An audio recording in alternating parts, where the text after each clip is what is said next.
Oi pessoal, tudo bem? Para quem não me conhece, meu nome é Maiara. Eu frequento a Casa Maria de Betânia há mais de 10 anos, venho estudando aí por esse período a doutrina espírita. Sou uma apaixonada, foi nesse caminho que eu encontrei um sentido para minha vida. E sou também psicóloga clínica e com um carinho muito especial pelo universo infanto-juvenil e da família. Hoje eu vim conversar com vocês sobre disciplina e limites, como é que a gente pode educar as crianças com amor e gentileza. Eu queria pedir primeiramente desculpas, porque está havendo reforma aqui no entorno da minha casa, eu estou em casa, estou trabalhando aqui dentro das minhas possibilidades e é possível que vocês escutem alguns ruídos durante a minha fala. Eu espero que dê para entender. Estou aqui trabalhando como todo mundo dentro das minhas possibilidades. Eu estou com material de apoio aqui no meu entorno, então eu não vou conseguir ficar o tempo todo falando para a câmera. Aliás, isso é bem difícil, esse é um exercício difícil, mas eu vou me apoiar aqui na apresentação que eu preparei, em alguns livros que tem do meu lado, e vou tentar conduzir essa minha fala como se fosse uma conversa presencial, porque quem me conhece sabe que é assim que eu gosto de trabalhar, certo? Bom, vamos lá. Então, o tema é disciplina e limites e como ensinar as nossas crianças com amor e gentileza. E aí, uma pergunta que é muito recorrente, né, que os pais costumam fazer nas palestras, no consultório, enfim, nas minhas interações com as famílias. Por que as crianças não se comportam mais como nos velhos tempos, né? É muito comum, assim, a minha avó, o meu pai falar, na minha época não tinha nada disso, isso daí é muita frescura. Imagina, na minha época meu pai olhava para mim e eu já, opa, hora de ficar quietinho, hora de eu me resguardar. E, de fato, os tempos eles eram diferentes, os objetivos da educação eles eram diferentes, mas os tempos mudaram, certo? As configurações familiares, elas são distintas hoje, a dinâmica das casas são diferentes, né? Então a mulher passou a ter um espaço no mercado de trabalho, o lugar do homem mudou também, inclusive no mercado de trabalho, e dentro de casa o homem passou a ocupar outras funções, e muitos homens vêm dizendo, né, que tem cada vez mais prazer nessas outras tarefas, nessas outras responsabilidades, a relação com as crianças também tomou uma outra proporção. E assim, gente, se a gente olhar, nós adultos também não funcionamos mais como a gente funcionava antigamente. Então eu pergunto para vocês, por que com as crianças deveria ser diferente, né? Se os nossos gostos, a nossa maneira de se expressar, de pensar, a maneira da gente enxergar a vida, de querer viver com sentido e com propósito, todos nós estamos cada vez mais caminhando em torno disso, né? A gente vem de uma sociedade que ela era muito desenhada em torno da dinâmica do trabalho. Isso vem sendo mudado, não é? Então, por que a infância deveria ser a mesma de antigamente? Não é? Então, assim, a infância também mudou. As nossas vidas, a maneira da gente se configurar e funcionar mudou de maneira geral. E não seria diferente com as crianças, certo?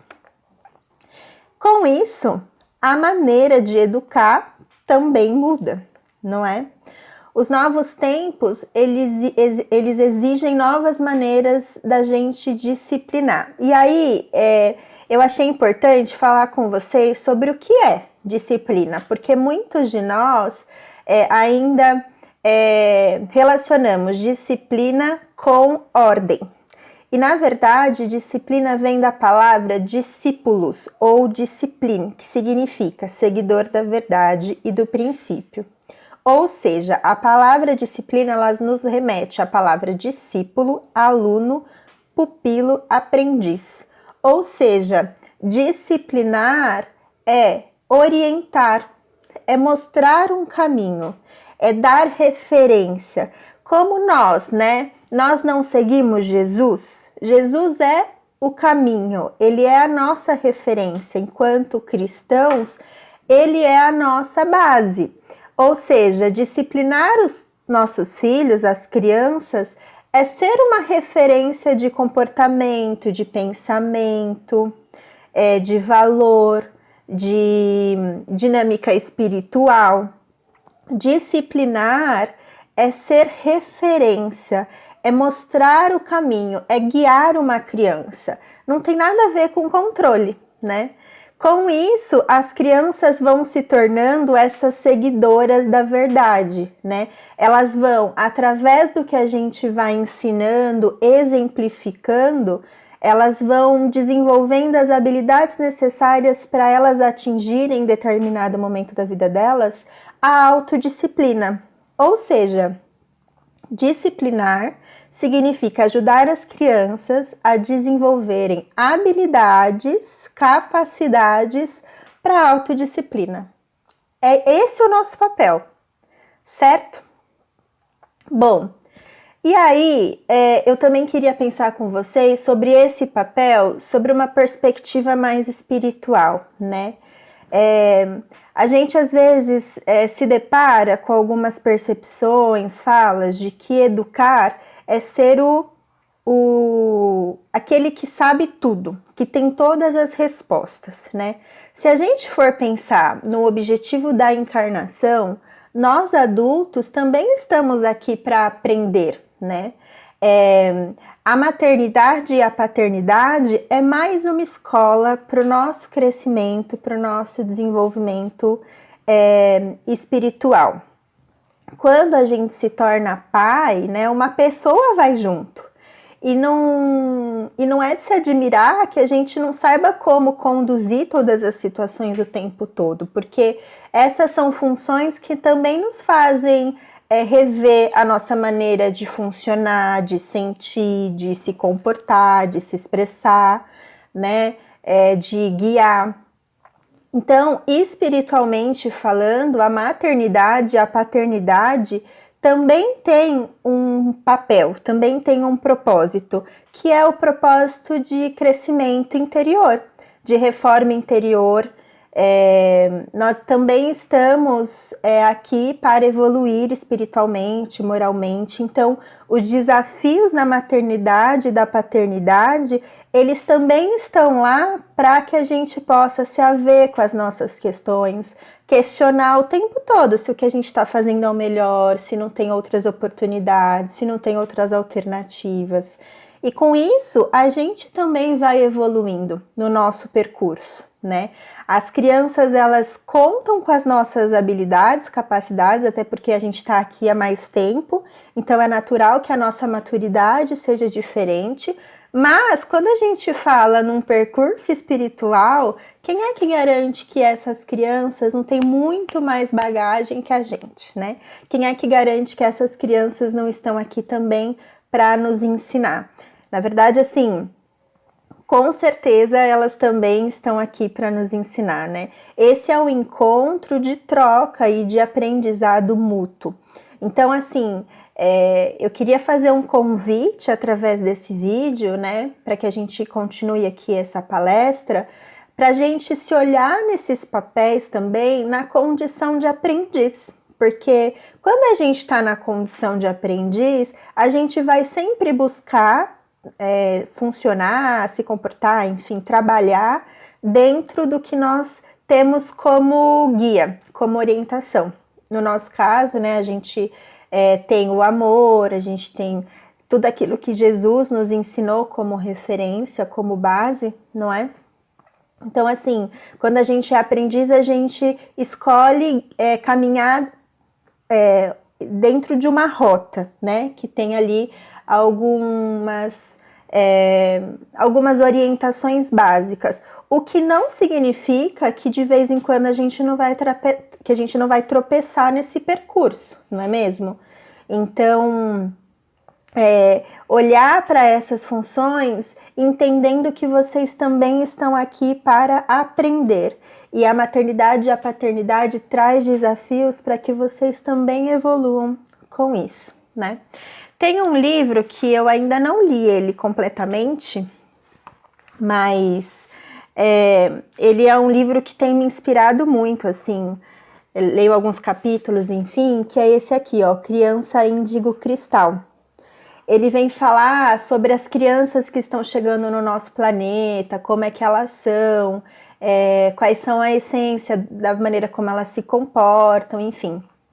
E tem uma tabelinha nesse livro que eu acho bem interessante para a gente pensar na nossa responsabilidade espiritual, né? Ele fala um pouco assim sobre esse novo modelo de educação, né? Então ele traz aqui qual era o modelo de aprendizagem anteriormente e qual é o modelo que vai sendo proposto a partir dessas mudanças. Eu vou falar aqui brevemente para vocês, né? Então, quando a gente fala de uma modalidade mais tradicional, desse passado ao qual eu estou me referindo, a gente fala assim de uma modalidade racional, né? Que é aquela que organiza, sintetiza, hierarquiza, causaliza e explica.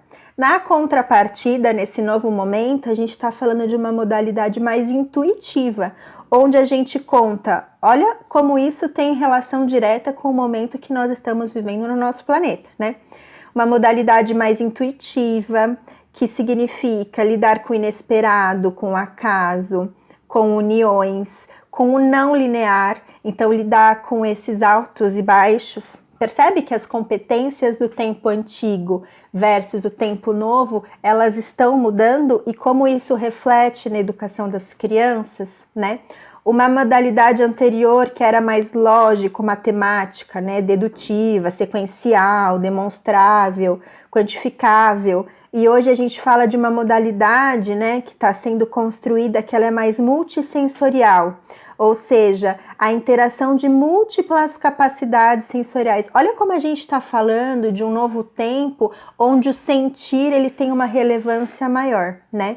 Antigamente, uma modalidade mais reducionista, que separa corpo, mente, razão, objeto, intelecto, espírito, e agora a gente passa para uma abordagem mais conectiva, que procura fazer analogias, né, permanente abertura a novos significados, a construção de novas redes, de novos formatos de relação. Antigamente a gente falava de um modelo mais centrado, parâmetro, coerência, delimitação, transcendência, e a gente está falando agora de um modelo mais descentralizado, né? A gente coexiste em múltiplos centros. E por último, antes a gente falava de procedimentos, né? Transmissão, exposição oral. Olha como isso é importante, né? Baseada na memorização, na repetição. Era este o modelo de educação. E hoje a gente está falando de um procedimento pela navegação, pela experimentação, simulação, participação, né? Coautoria. Vocês percebem? A gente está vivendo um momento de transição planetária que está impactando diretamente na maneira de educar as nossas crianças. E isso significa que esse modelo vai ser refletido também nos nossos lares. A gente precisa olhar para os nossos padrões e questionar se eles estão em acordo com essa transição planetária, né? A gente por muito tempo acreditou que ser um pai de sucesso, uma mãe de sucesso, era ter autoridade sobre as crianças, né? Que autoridade é essa? Que relação é essa? O que isso traduz sobre, inclusive, as nossas tendências, né? Que desejo é esse de ser autoritário, de ter o poder, de ter a palavra final? Será que, inclusive, espiritualmente, é esse o propósito dessa relação pais e filhos? Acho que vale a reflexão. Bom, então vocês percebem que disciplinar não tem nada a ver com controlar ou punir, né? Disciplinar é ser a referência, ser o guia, mostrar o caminho, assim como Jesus fez conosco. Bom, o que a gente busca, né, através da disciplina das crianças? Nós queremos ajudá-las a crescerem, se tornarem pessoas gentis, responsáveis, capazes de terem relacionamentos de sucesso e vidas expressivas. E de acordo com os valores morais que temos como referência. E aqui a gente está falando dos valores morais que foram ensinados por Jesus, né? Que é o nosso caminho enquanto cristãos. A gente fala muito assim em educar crianças com limites, com obediências, né? Tá, limites, obediências, mas assim, será que a gente só quer crianças que obedeçam regras, que obedeçam padrões, né? Ou nós queremos desenvolver nessas crianças a capacidade delas terem autocontrole, delas terem uma bússola interna moral.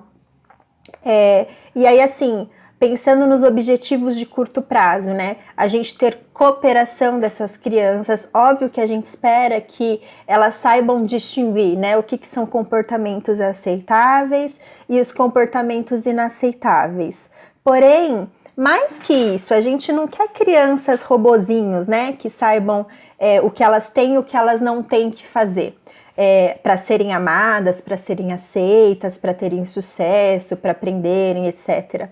A gente quer que essas crianças desenvolvam habilidades para a vida. E esses são os nossos objetivos de longo prazo, né? Que elas adquiram capacidade nesse processo de educação de lidar com resiliência em situações desafiadoras e frustrantes e que elas possam entender, né, quais são as responsabilidades, inclusive morais, para elas enquanto pessoas ao longo da vida. Percebem? Quando eu foco no que elas podem ou não podem fazer, eu fico ali naqueles objetivos de curto prazo, comportamentos aceitáveis e inaceitáveis. Quando eu penso numa educação, numa disciplina que desenvolve habilidades para a vida, eu estou falando de algo muito maior, certo? Bom, e aí, pensando nisso que eu estou trazendo, né? A gente tem basicamente hoje 3 formas de disciplinar, né? O primeiro modelo é a rigidez, que significa aquela ordem sem liberdade, sem escolhas, e a fala, né, que fica como pano de fundo para a rigidez você faz isso porque eu mando. Quantos de nós não tivemos essa educação, né? A gente está falando de um modelo muito do passado. Um outro modelo é a permissividade, né? Que significa liberdade sem ordem, escolhas ilimitadas e a fala como pano de fundo você pode fazer o que quiser. E aí tem um terceiro modelo que ele é um tanto quanto novo e é um modelo no qual eu acredito bastante, né? Já tem várias pesquisas que comprovam a eficácia dele e é o modelo que eu costumo trabalhar também, que é a disciplina positiva, que significa liberdade com ordem, escolhas limitadas e a frase de pano de fundo você pode escolher dentro dos limites que demonstrem respeito por todos. Vou beber uma água, 1 minuto.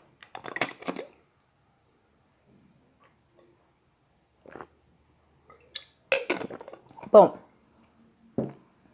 quando a gente pensa nesse modelo mais rígido, a gente está falando, né, para a criança, essas são as regras que você vai seguir e essa é a punição que você vai receber se você violar essas regras. Quando a gente fala de um modelo mais permissivo, a nossa fala é assim, não existem regras. Você, com certeza, né, a gente vai se amar, a gente vai ser feliz e com o tempo você vai ser capaz de fazer suas próprias regras. E a disciplina positiva, ela tem a seguinte premissa, né? Juntos vamos decidir as regras para benefício mútuo. Vamos pensar juntos nas soluções para os nossos problemas.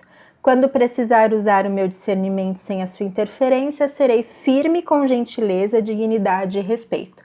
Percebem? A gente está falando de um primeiro modelo, onde ele coloca assim, a criança na condição de aquele que recebe as regras que nós definimos e inclusive a punição que nós entendemos que são as adequadas caso ela não cumpra o que nós esperamos.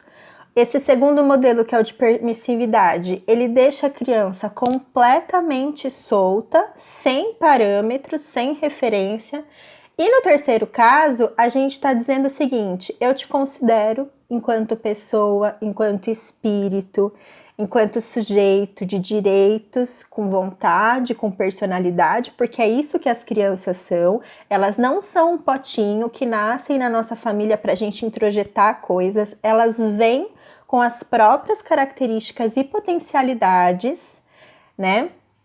E a gente está dizendo para ela, eu te considero, me considero, e a gente vai sempre pensar em conjunto o que é melhor para todos, sendo que hoje eu estou na condição de adulto, né, que tô nesse papel, porque eu também tenho algo a te oferecer nesse sentido, e as coisas vão funcionar dentro de uma certa ordem, mas onde você tem voz, onde você é considerado, onde você é respeitado, com dignidade e com gentileza. Percebem a diferença?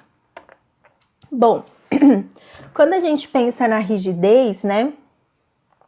A punição, que é uma premissa dessa educação mais rígida, ela elimina o mau comportamento de imediato. Se a gente quiser de curto prazo, assim, eu não vou ser hipócrita, né? Se a gente quiser de curto prazo que a criança pare de ter um comportamento inadequado, é óbvio que uma ameaça, uma surra ou um castigo, né, de ficar sem videogame, é óbvio que aquilo vai ter efeito. A criança vai falar, opa, não quero sofrer essas consequências.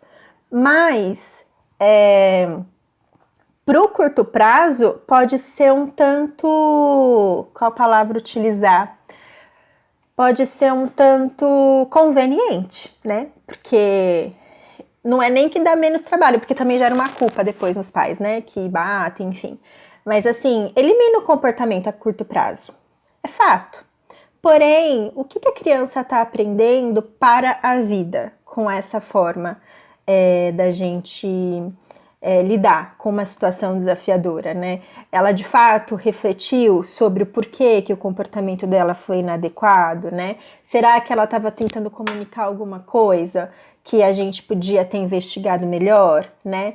Será que ela conseguiu ampliar a visão sobre a situação, entender os impactos sobre ela, sobre o outro, por que teria, enfim, quantas coisas ela poderia ter aprendido com esse comportamento que foi inadequado, e naquele momento ela só entendeu que ela tinha que parar, porque se ela não parasse, ela sofreria as consequências, né?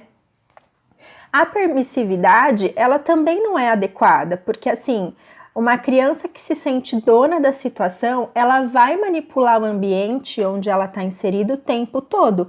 Ela vai testar de novo, de novo e de novo. Inclusive porque as crianças, no fundo, elas buscam respostas. Elas querem entender quais são as referências, quais são os seus limites, né? Até onde ela pode ou não pode ir. O que é esperado dela, né?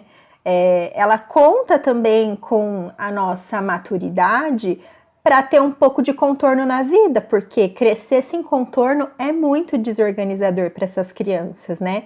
E uma grande fonte, inclusive, de insegurança. Percebe? Nesses dois modelos, né? Ou a gente é rígido demais, a gente diz demais o que essa criança tem que fazer, senão ela é punida por isso. Ela não tem ali oportunidade de desenvolver as habilidades para o autocontrole, não é? E na permissividade também não, porque ela também não entende, né, o que ela pode e o que ela não pode. Ela fica solta, né, fica contando aí deixa a vida me levar. Também não é o que a gente indica. Quando a gente fala da disciplina positiva, e é onde eu queria entrar hoje com vocês, né, a gente trabalha a educação dessa criança a longo prazo. Bom, para a gente pensar na questão da punição, porque isso geralmente é um tema que gera muita polêmica, e eu gosto muito de fazer as palestras conversando, porque quando a gente chega nessa parte, os pais ficam um tanto incomodados, porque, gente, essa é a nossa referência, eu entendo, eu também apanhei quando eu era criança, é verdade que não me matou, que eu tô aqui, tô saudável, tô vivendo a minha vida dentro do melhor que eu posso, mas assim, de novo, né, se a gente pensa na educação como algo que também evolui, assim como o nosso planeta, não é? Por que a gente tem que ficar preso aos modelos do passado, se nós podemos pensar outras formas que vão nos desafiar? Obviamente, gente, mudar é desafiador demais, exige demais, não é? Por que a gente precisa ficar preso a esses modelos do passado? Será que isso não é um tanto de dificuldade de se movimentar, de questionar os seus padrões, não é? Será que isso não sinaliza para nós as nossas limitações que a gente não quer enfrentar? Porém, olha a nossa responsabilidade, né? Se a gente tem hoje outros conhecimentos disponíveis, outras maneiras que já estão sendo testadas e comprovadas que dão certo, embora sejam trabalhosas, por que não? Por que não encarar esse movimento de transformação? Por que não construir uma relação diferente com as nossas crianças, não é?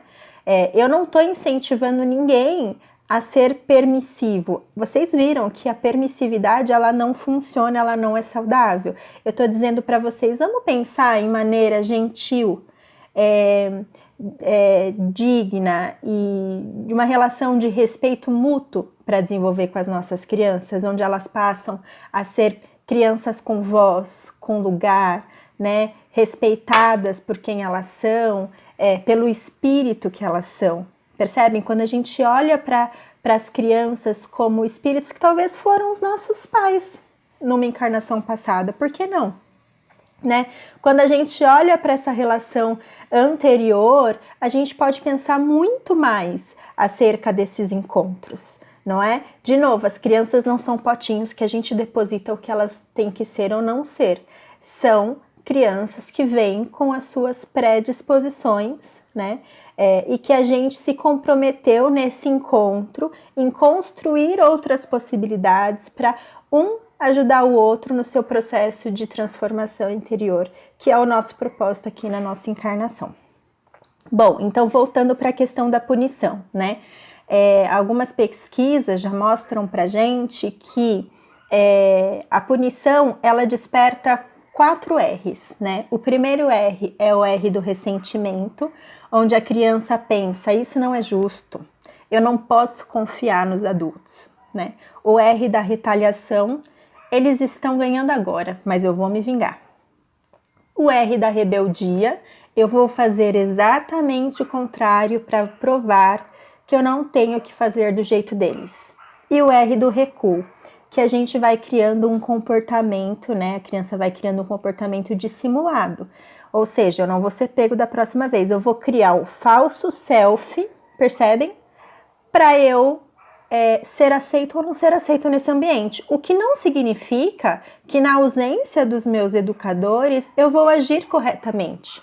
Porque não necessariamente aquele comportamento ele faz sentido para mim. Né? Eu vou fazer porque é o que o ambiente espera de mim, percebem o falso self? E a gente não quer isso, a gente quer crianças que entendam a importância de alguns comportamentos e tenham aquilo como norte, inclusive quando elas estiverem sozinhas. Vamos pensar no nosso adolescente lá na frente, quando tiver no grupinho de amigos da escola, que vem alguém oferecer uma droga ilícita, né? A gente não espera que eles tenham uma bússola interna de entender, poxa, isso não é bacana pra mim, e eu sei porque não, eu sei aonde isso pode me levar. Percebe? Agora, se eu sou alguém que eu fico que eu fico funcionando, né, me comportando para ter ou não ter a aprovação do ambiente, no caso dos meus pais, dos meus professores, né? Quem tá ali para me reprovar? Minha galera. Né? A gente quer mais do que crianças que façam aquilo que a gente espera delas. A gente quer crianças que tenham essa autorresponsabilidade, esse autocontrole, não é? E, por último, a punição, né, ainda pensando nessa questão do recuo, ela pode reduzir a autoestima das nossas crianças, né? Pensando que elas são ruins, que elas fazem tudo errado o tempo todo.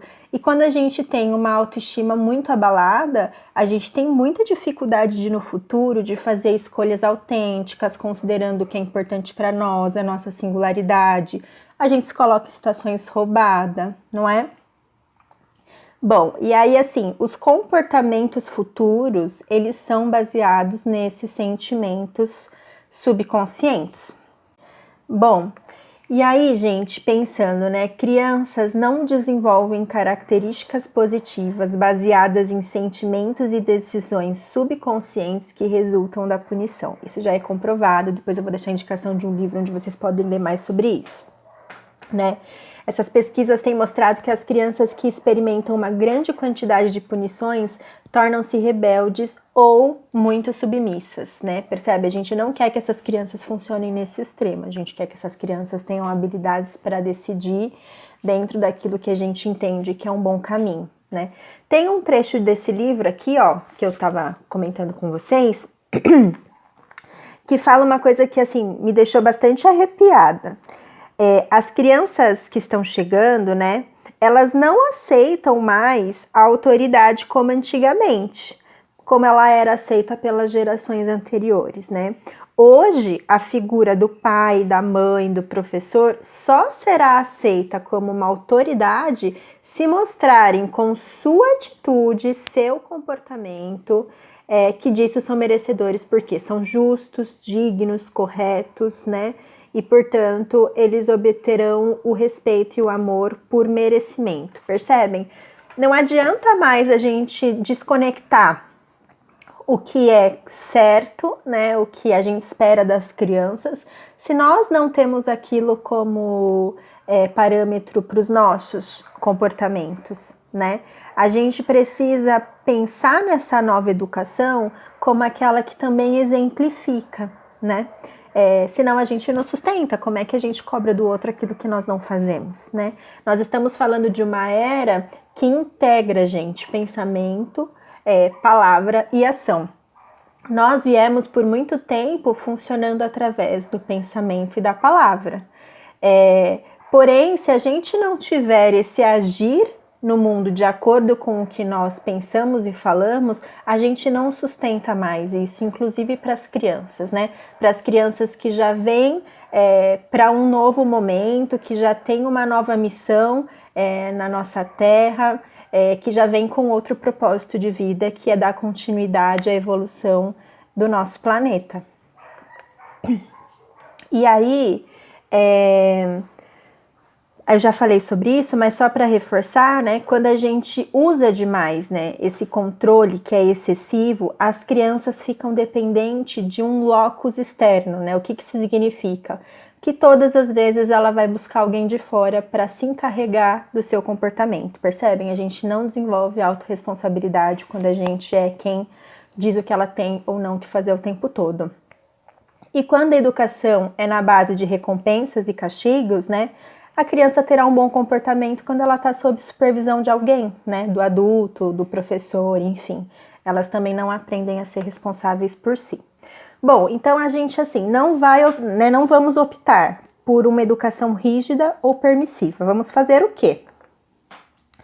Primeira coisa que a gente tem que se propor para essa mudança de padrão, que é o mais desafiador, é se propor, né, se disponibilizar para esse novo momento. E isso significa que a gente tem que sair do piloto automático. A gente começa a entender a educação das nossas crianças a partir de uma filosofia intencional, onde a gente entende, né, por que o meu filho está agindo dessa maneira, né?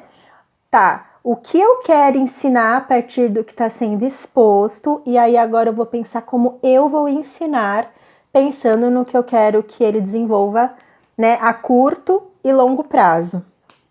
Quando a gente pensa nesse piloto automático, né, a gente reage muito mais a partir do nosso estado de espírito naquele momento do que a partir do que as crianças precisam da gente naquele momento, né? Então, gente, assim, nós estamos aqui para aprender com as nossas crianças, mas se nós estamos nessa função de pai e mãe, é porque a gente tem as capacidades que são necessárias nesse momento para ser a referência dessa vez. Então, a gente tem que ter esse autocontrole e entender, né, as nossas responsabilidades nessa interação com os pequenos. Por isso, assim, a importância da gente sempre olhar para o nosso estado emocional diante das situações, sem perder de vista o que as crianças necessitam naquela situação, né? Então, as perguntas por quê, o que e como, elas vão nos oferecendo as estratégias para a gente sair, né, de uma criação reativa para uma criação intencional. Pensando sempre, né, gente, isso é um mantra, assim, o comportamento do seu filho é uma oportunidade de desenvolvimento para ele e para você. Por isso a importância da gente estar sempre atento a esse piloto automático e se revendo e trabalhando também o nosso estado interno na relação e na interação com as nossas crianças. E aí, assim, como é que a gente age como é que a gente age quando nós estamos descontrolados, né? A gente age sobre gritos, ameaças, punições. E assim, até pensando na questão neurológica desse processo, né? Quando nós estamos em situações que representam ameaça para nós, né? O nosso cérebro vai entender que a gente precisa ali se proteger, fugir, não é? Confrontar, ou então o cérebro às vezes até paralisa e aí assim a gente fica indisponível num momento como esse para qualquer construção, para qualquer reflexão acerca da situação, né? Então, essas situações estressantes, digamos assim, elas não são construtivas para disciplinar a criança, né? Se a gente não está, digamos assim, disponível para pensar sobre o que a gente está vivendo e o que precisa ser mudado, o que precisa ser ensinado, não adianta, né? Melhor a gente parar e convidar a parte racional do cérebro da criança para conversar. Eu vou falar mais para frente sobre a importância da conexão nesse processo, mas assim, só para vocês entenderem, né? Que um comportamento respeitoso e de consideração mútua, ele ativa fibras calmantes no nosso cérebro, né? Então, assim, no momento do estresse, um toque gentil, uma fala gentil, ativa fibras calmantes do cérebro, levando a gente a voltar, né, para o nosso eixo e para um momento mais pensante e racional, digamos assim. Então, vamos lá. Como é que a gente pode pensar um novo modelo? E aí, assim, eu fiz baseada na disciplina positiva, eu me inspirei nesse livro aqui, ó, Disciplina Sem Drama. Eu acho que eu já levei ele para vocês no Betânia. Esse livro é muito legal, ele é prático, ele dá exemplos super possíveis de serem seguidos em casa. Então, se vocês tiverem interesse nesse tema e se aprofundar nessa questão, vale a pena ler. Primeira coisa, situação estressante aconteceu, né? Tem uma situação desafiadora no ambiente. O que você faz? Antes de qualquer passo, você vai verificar o estado emocional teu e do seu filho. Como vocês estão? Será que este é o melhor momento para falar qualquer coisa e para orientar? E se não for, é melhor dar um tempo e se acalmar, né?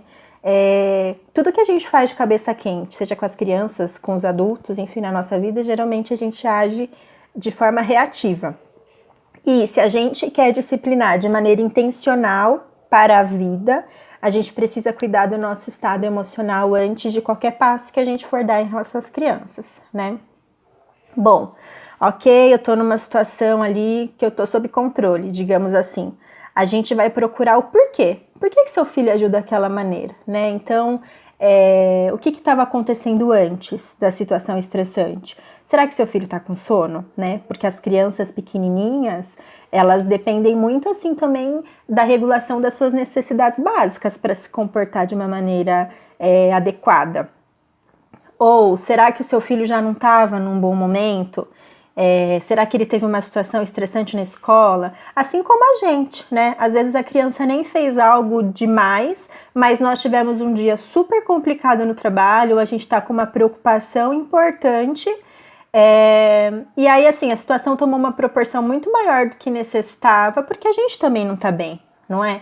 Então assim, entender qual é o nosso estado emocional e por que aquela situação se deu. O que gerou esse estresse, né? Fazer uma investigação mental do que pode estar motivando as nossas reações e ações das crianças. Muito bem, eu já estou mais calmo, eu já entendi o que se deu, eu já amplifiquei a minha visão sobre a situação e agora eu vou pensar no como, né? Como é que eu vou abordar essa criança?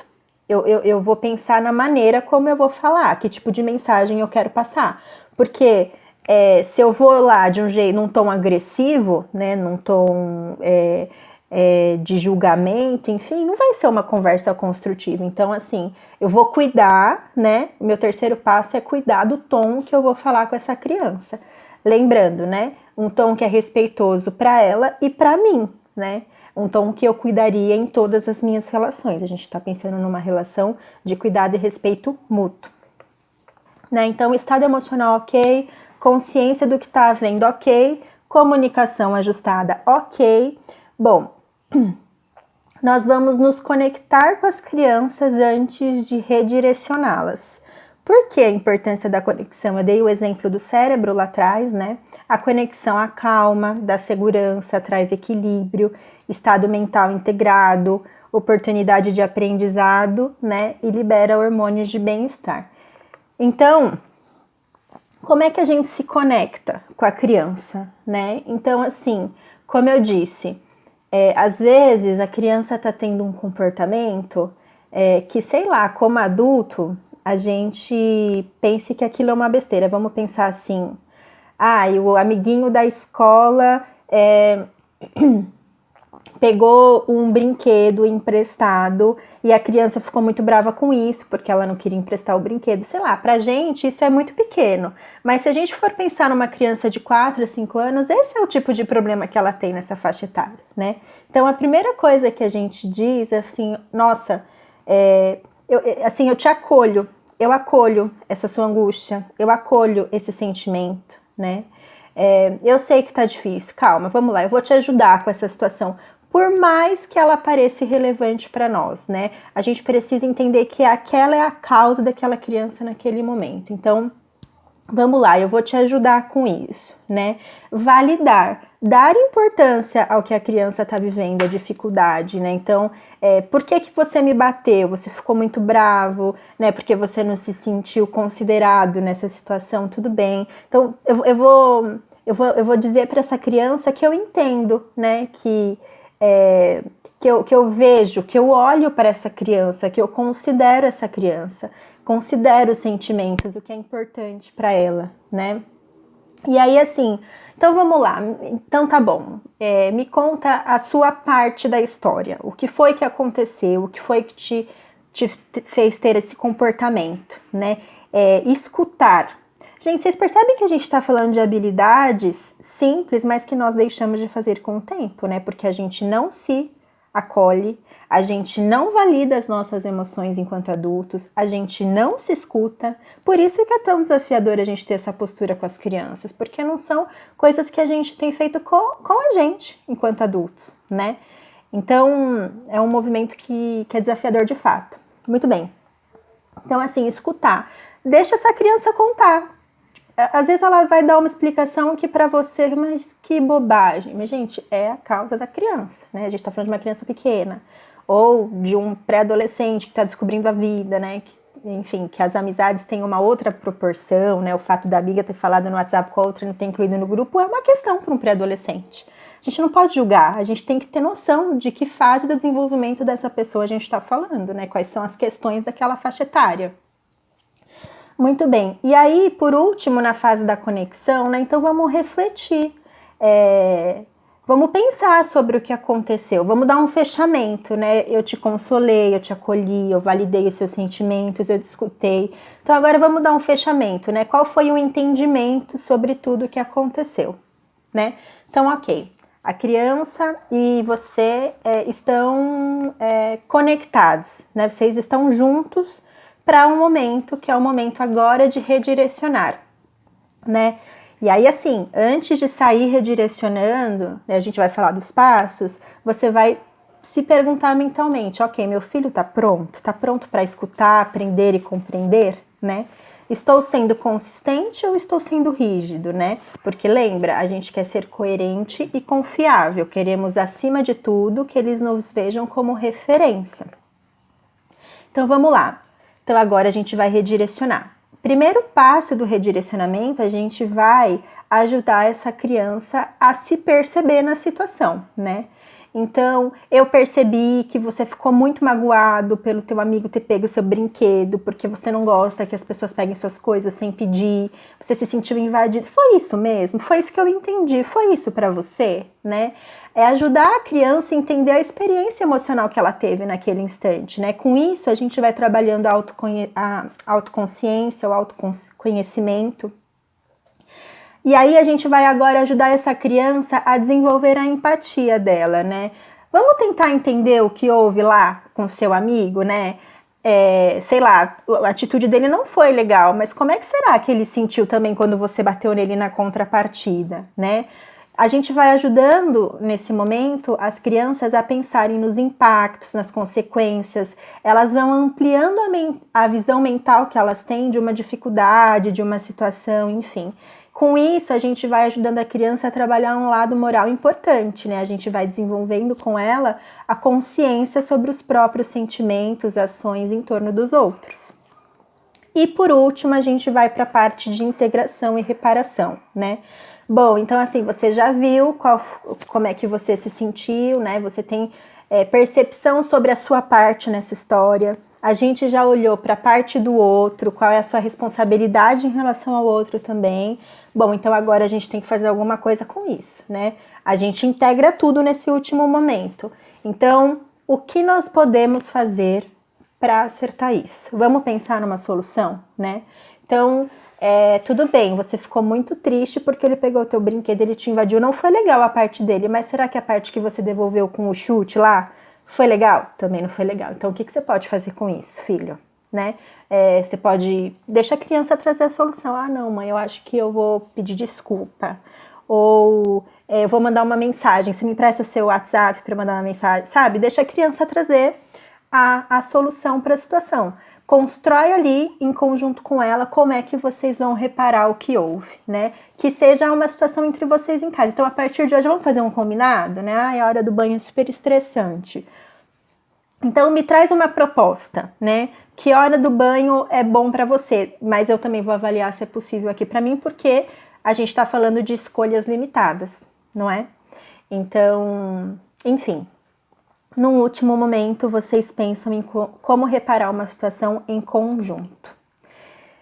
E aí, gente, quando a gente pensa, né, na questão dessa última parte, que eu acho importante a gente reforçar sobre o redirecionamento, depois da gente guiar as crianças, né, em relação à autopercepção, a percepção sobre o outro, a gente vai incentivá-la a tomar as ações para que ela repare a situação, os seus comportamentos, né, como é que eles afetaram, e também como é que ele constrói relacionamentos de consideração mútua, não é?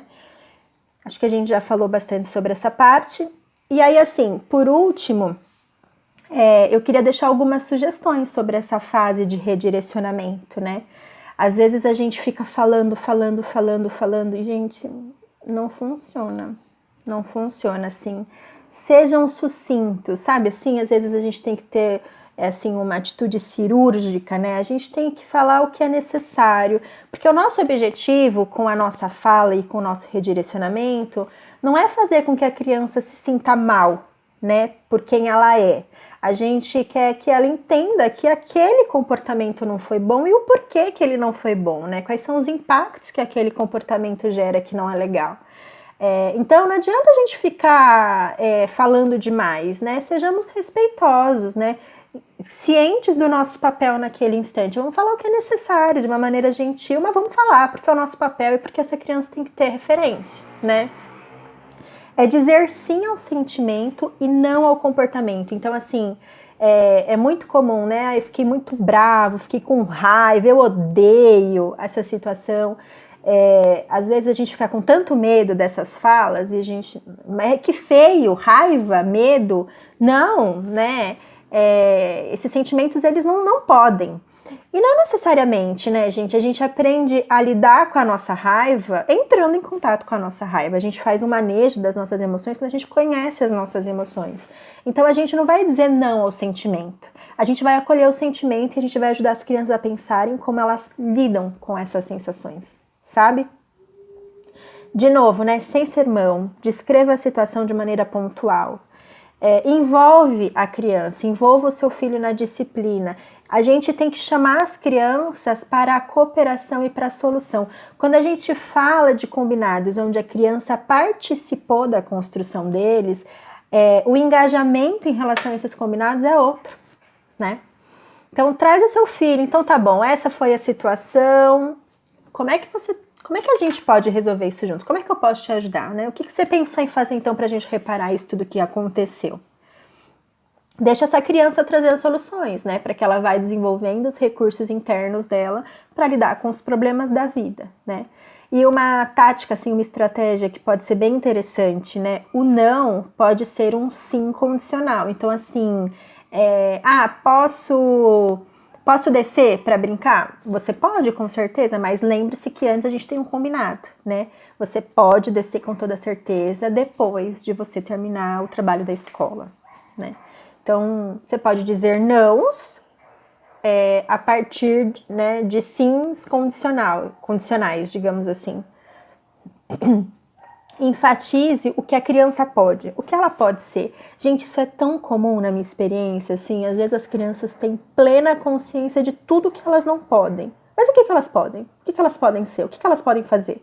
Né? A gente às vezes fica nessa coisa de educar, disciplinar, tipo, nessa linha do que não pode ser. Mas o que essas crianças podem ser, não é?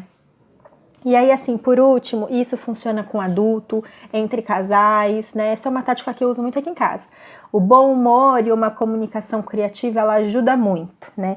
Então, assim, às vezes a gente não precisa sempre levar tudo num tom de pesar, né? A ideia é que esse seja um processo leve e simples. Comigo falando aqui, que talvez já tenha um pouquinho mais de familiaridade com isso, me pareça assim muito prático e para vocês muita informação, né? Mas é treino. Eu acabei aqui entrando nos detalhes, falando passo a passo, mas quando a gente começa e vai tentando, a coisa vai entrando, né? Vai sendo mais fluida. E aí a ideia é que a gente sempre pense também numa troca mais afetiva, criativa e bem-humorada, porque isso é super saudável e pode ajudar muito, né? Nem sempre precisamos chegar no estágio estressante para lidar com o problema. Às vezes uma fala assim, num tonzinho assim, ei, lá vem o senhor, sabe tudo, sabe? Assim, ou, sei lá, isso pode parecer um pouco também agressivo, mas sei lá, qualquer fala num tom leve, às vezes ali já deu um sinal de alerta para a criança, para a pessoa que você se relaciona, de que ela pode fazer diferente ou que ela precisa prestar atenção no comportamento dela naquele momento, sabe? Bom, eu acho que eu falei bastante, acho que foram 50 minutos, quase uma hora de palestra. Eu não sei falar pouco. Eu espero, assim, que tenha ficado claro para vocês, né, o que se propõe com esse novo modelo. Eu acho que é muita informação, não sei se vai dar para absorver tudo com essa minha fala. Eu estou à disposição para tirar dúvidas, para trazer esclarecimentos e, assim, para procurar mais sobre esse tema, né, se aprofundar. Esses 2 livros aqui, ó, eles são excelentes, trazem exemplos super práticos. Eu me baseei neles para criar essa palestra, me baseei no Evangelho segundo o Espiritismo e me baseei neste livro aqui, certo? Enfim, essa é uma sementinha que eu estou plantando aqui, com todas as minhas intuições, com tudo que está por trás, né, com o apoio do plano espiritual, e eu espero que tenha